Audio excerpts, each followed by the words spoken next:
మే 4, 2026 సోమవారం. శ్రీ పరాభవనామ సంవత్సరం. ఉత్తరాయణం. వసంత ఋతువు. వైశాఖ మాసం. కృష్ణపక్షం. సూర్యోదయం తెల్లవారుజామున 5:52 సూర్యాస్తమయం సాయంత్రం 6:33 తిథి తదియ తెల్లవారుజామున 5:25 వరకు. తరువాత చవితి. సంస్కృత వారం ఇందూవాసరః.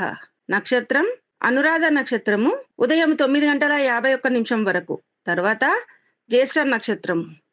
వర్జము సాయంత్రము 4:14 నుండి సాయంత్రం 6:02 వరకు. దుర్ముహూర్తం మధ్యాహ్నం 12:38 నుండి మధ్యాహ్నం 1:29 వరకు. తిరిగి మధ్యాహ్నం 3:10 నుండి సాయంత్రం 4:01 వరకు. రాహుకాలం ఉదయం 7:27 నుండి ఉదయం 9:02 వరకు. సర్వే జనా సుఖినో భవంతు.